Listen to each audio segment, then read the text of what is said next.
دل دیا دہلیز از قلم رفت سراج۔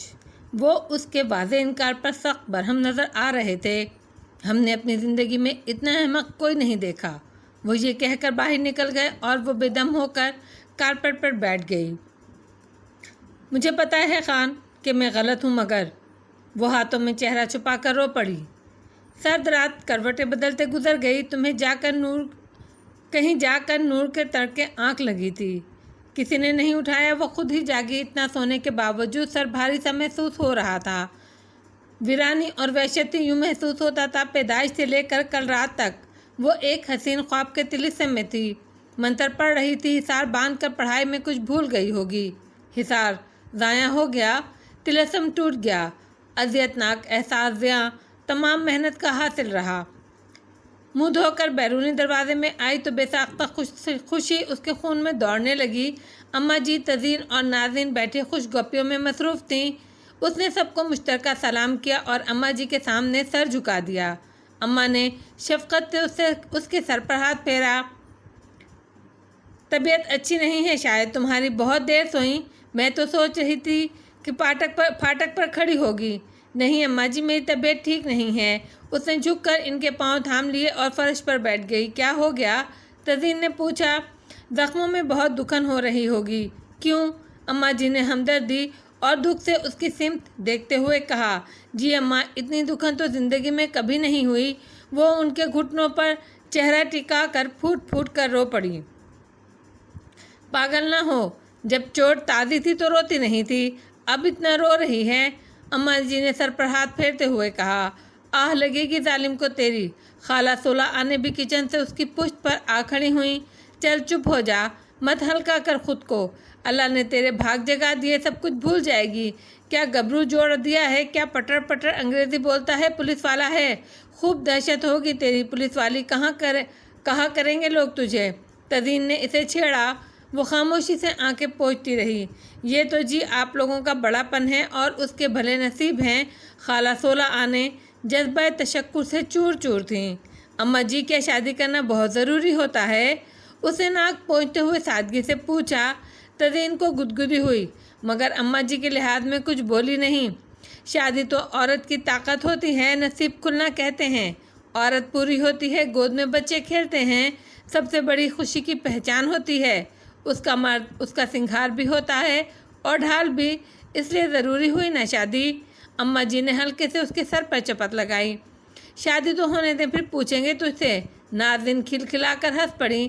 اللہ اسے عقل دے۔ خالہ سولہ آنے بھی مسکرائیں۔ اماں جی، اپٹن بننے کے تو قابل نہیں ہے یہ، ایسے ہی دلہن بنے گی یہ؟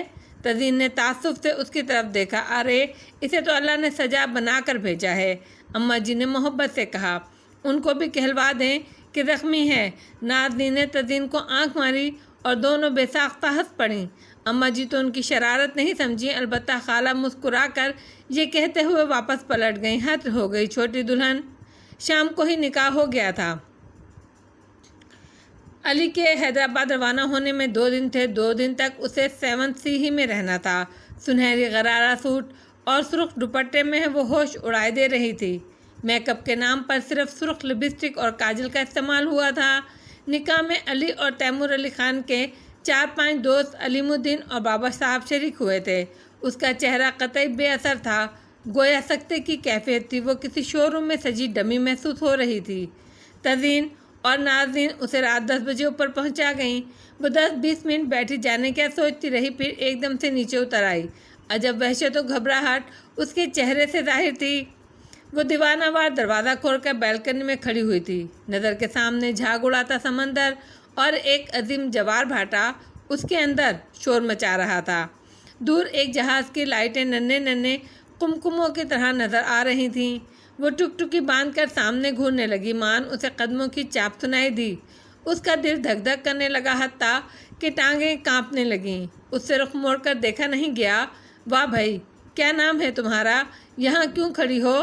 تیمور علی خان کے لہجے میں بلا کی حیرت تھی۔ کوئی ایک دفعہ میں نام دل پر لکھ بیٹھا اور انہیں یاد تک نہیں رہتا۔